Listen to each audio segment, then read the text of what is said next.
কে? সজল ঘোষ সবারকে। আরে বরানগরের জিতবে কে? সজল ঘোষ সবারকে। প্রথমে ভারতীয় জনতা পার্টির একজন কর্মী হিসেবে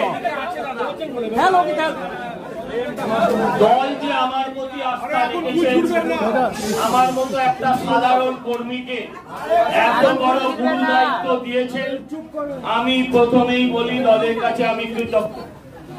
আমি বিশ্বাস করি বরানগরের মানুষ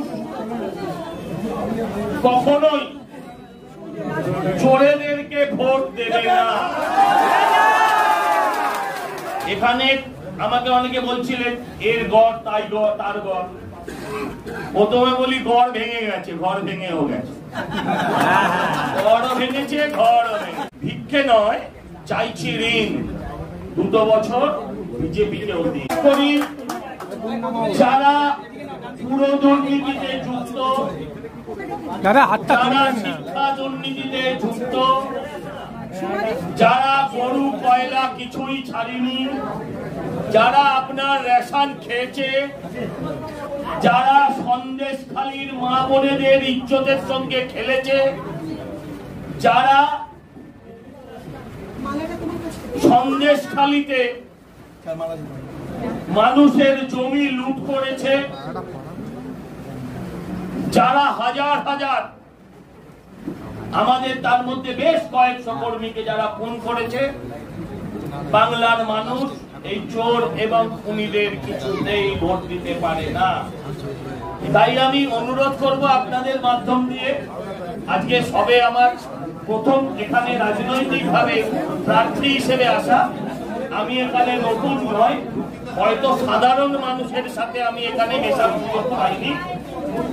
আমি যখন বলতে লজ্জা লাগে, কিন্তু সবাই জানে যে তাপস রায়ের 16 সালের নির্বাচনে আমার একটা দায়িত্ব এখানে ভূমিকা ছিল। তাছাড়া যারা ছাত্র রাজনীতি করে তাদের পাড়ায় পাড়ায় পকেটে পকেটে ব্যক্তিগত ভাবেও কিছু লোকজন থাকে। আমি বিশ্বাস করি এই সামগ্রিক সকটাল এবং অরিজিৎ দার নেতৃত্বে আজকের দিনে পার্টি যথেষ্ট স্ট্রং আমাদের এখানে। সকলের শক্তি নিয়ে আমরা বিশ্বাস করি যে আমি একটা সুযোগ পাবো, আমি নয় আমরা একটা সুযোগ পাবো আপনাদের মাধ্যমে হাত জোর করে মানুষের কাছে, এই অঞ্চলের মায়েদের কাছে, বোনেদের কাছে প্রার্থনা করছি, মাগো 2 বছর সময়, 2 বছর, এ ভোট তো 2 বছর। এ ভোট যে রিটায়ার হবে সে পেনশনও পাবে, ওদের পাওয়ার বিরাট কিছু নেই, সম্মান ছাড়া, ভালোবাসা ছাড়া। আমিও বিরাট কিছু সিঙ্গুর নন্দীগ্রাম দিতে পারবো না, উড়ালপুল পাতাল রেল দিতে পারবো না, বরানগরের বন্ধ কলকারখানা থাকলে হাসপাতাল যেটা আছে সেটা নিয়ে লড়াই করব, খোলার চেষ্টা করব।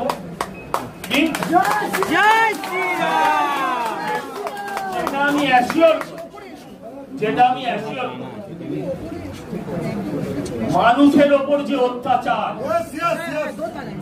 বিজেপি কর্মীদের ওপর যে হামলা, জোর করে ভোট লুট, আমার শরীরে নিন, ভালো করে নোট করুন, আমার শরীরে রক্ত থাকতে এটা হতে দেব না। আমি অনুরোধ করবো মায়েদের কাছে, একটা পাড়ার ছেলে যেমন থাকে আমি সেরকম একটা ছেলে হয়ে থাকবো, যাকে 24 ঘন্টা ফোনে পাবেন, যাকে আপনি রোজ আপনার গলিতে ঘুরবে এমন নয়, কিন্তু আপনি জানবেন প্রতিদিনই সে পাড়ায় নয় সে পাড়ায় আছে। রাজনীতি না করলেও আমার সংসার চলবে, রাজনীতি করে সংসার আমার চালাতে হয় না, ফলে আমি একজন 24 ঘন্টার পলিটিশিয়ান, আপনারা আমায় 24 ঘন্টা পাবেন, এটুকু আমি বলতে পারি।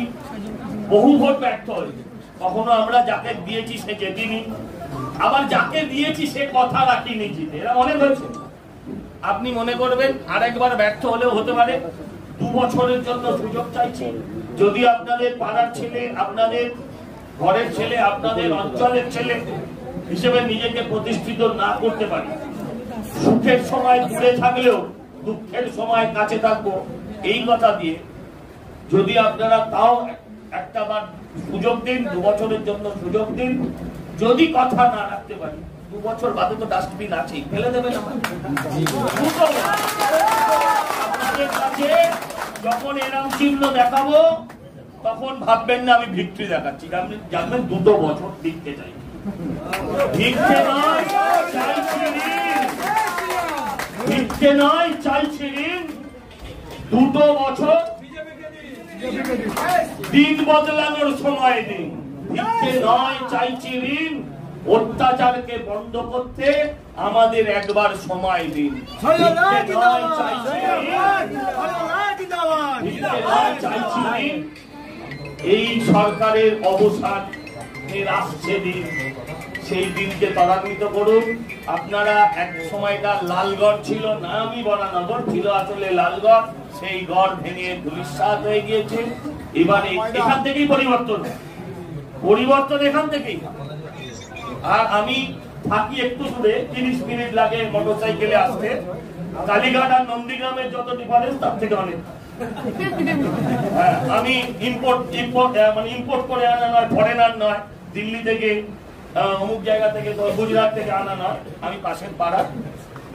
তো আমি আবেদন করবো আপনাদের মায়েদের কাছে, এই অঞ্চলের ভোটারদের কাছে, যারা আমার সমবয়সী, আমার থেকে ছোট, সহযোগিতা চাই। 2 বছর থাকবো, শান্তিতে যাতে মানুষ ঘুমোতে পারে, অত্যাচার হবে, এইটুকু আমার গ্যারেন্টি। এর বাইরে এক্ষুনি আমার দেওয়ার মতন কিছু নেই। আর বড় বড় প্রতিশ্রুতি আমি দিতে পারবো, আমি থাকবো, পাশে থাকবো, এইটা কথা।